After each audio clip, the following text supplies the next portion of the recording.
Good morning, everyone. Happy Tuesday morning to you, and welcome back to Morning Musings. My name is Don K. Preston. I am the president of Preterist Research Institute of Ardmore, Oklahoma. Do not forget, July 12th through 14th, 2018, Ardmore, Oklahoma, Preterist Pilgrim Weekend. This is going to be really, really good. We've got 5 speakers lined up. Our theme this year is Back to the Basics. And this promises to be absolutely great.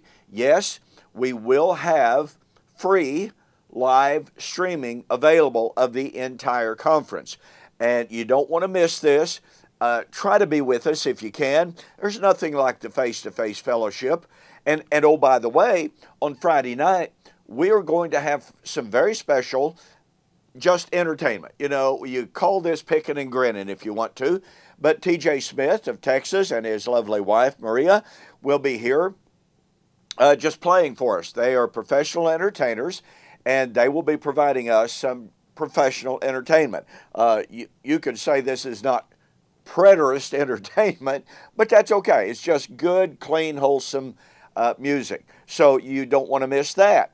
Also, I want to remind you that we're going to have the men here who are authors of some fantastic books. They will be available for signing your book. Daniel Rogers, the author of The Last Enemy and the Triumph of Christ, one of our speakers. Alan Bondar, author of The Journey Between the Veils, fantastic book, one of our speakers. He will be here to sign your book. Dan Derry, although he's not one of our speakers, Dan Derry is from Canada. He is the author of the brand new book, The Transition Between Two Covenants.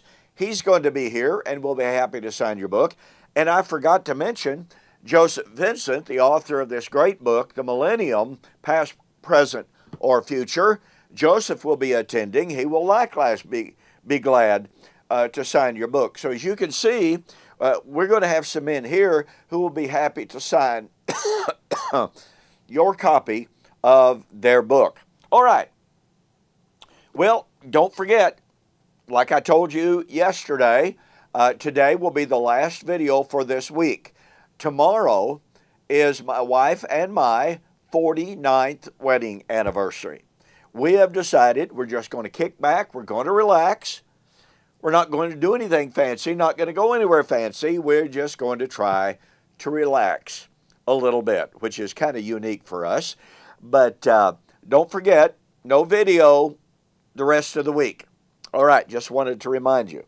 I mentioned to you yesterday, I wanted to get back to Romans chapter 8. We have looked at the theme of the tribulation and the resurrection, the period of suffering and persecution leading to the resurrection, and how that theme dominates the entire Scripture. It is an undeniable motif. It is a motif in which tribulation and resurrection are inseparably bound, and it cannot be denied. And since Jesus was emphatic in placing the Great Tribulation in the first century, that means the resurrection was in the first century. Now, in Romans chapter 8, Paul continues his discussion, and he says, we know that the whole creation groans and labors with birth pangs until now. Now, we've talked about the birth pangs, that being the tribulation, that tribulation being twofold. The tribulation brought on the church by the unbelieving world, specifically Israel in the context. Secondly, the great tribulation foretold by Jesus in Matthew chapter 24, verse 21 and following. So we can't lose sight of the fact that that entire period is characterized by tribulation. The church is the focus of one, Israel is the focus of other as a result of her persecution of the church. But Paul speaks of the whole creation groaning. We are told by a good part of the amillennial world, as well as the postmillennial world. Joel McDermott, in my debate with him, said that he was looking forward to an earthly kingdom, an earthly physical kingdom. Harold Eberle, when I debated him in Oregon, said the identical thing. And what they mean by that earthly physical kingdom is that one of these days, earth is going to be completely renovated. The entire creation, we are told. That's supposedly the creation that Paul has in mind when the whole creation groans, eagerly groans, for the liberty of the sons of God.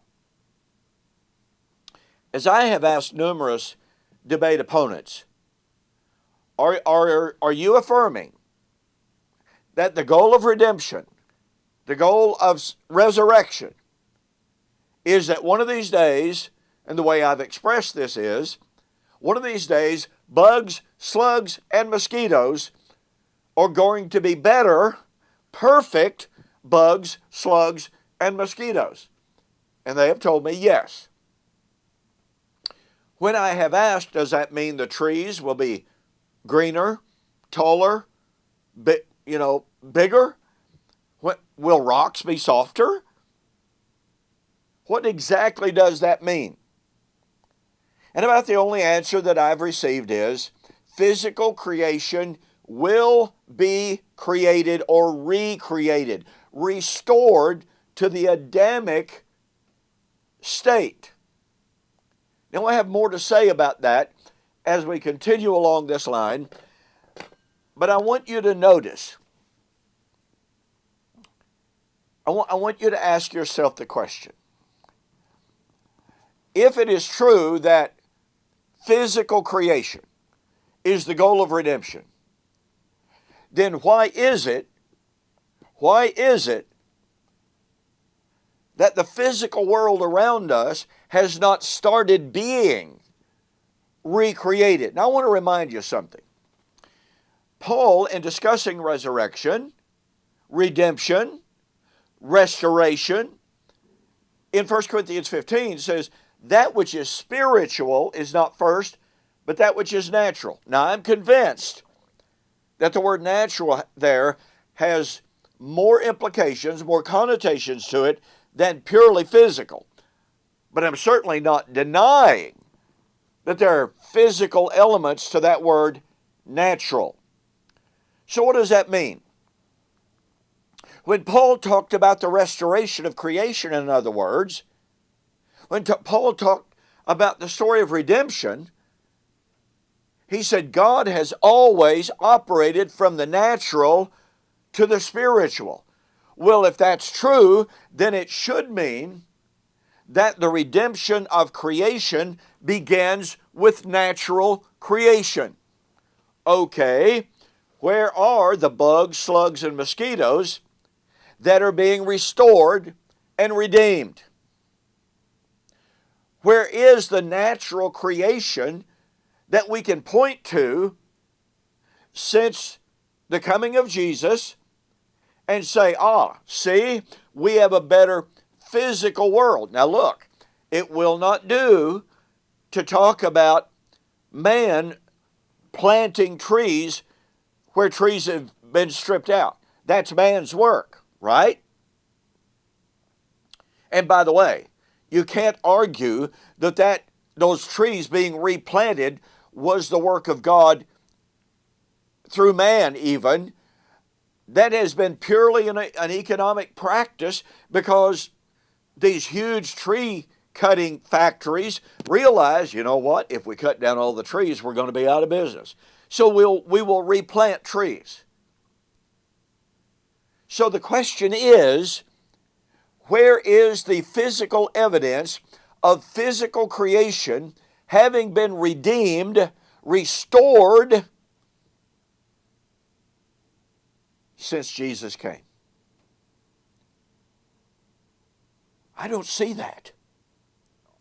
You see the ravages of commercialization on what seems to be an increasing scale. Have you looked at what's happening in South America lately? Why hasn't the redemption and the creation been restored down there instead of losing literally hundreds of miles of creation, beautiful creation, every single year. Why is the ocean being polluted at an unprecedented rate? Why do we not see this redemption of creation since, remember, according to Paul, first you get the redemption of creation, physical, then the spiritual. Why is it that the amillennialists and the postmillennialists who believe in a coming future redemption of creation, why is it they tell us, well, you see, right now we have spiritual redemption, we're waiting on the physical? Folks, that reverses God's modus operandi. It just doesn't work. Paul said they were eagerly awaiting the redemption of creation. You know, I have more to say about that, obviously, in coming videos. But I hope that you can see the problem here. When Paul is discussing resurrection, redemption and restoration of creation, in other words, he says God's order has always been first the natural, then the spiritual.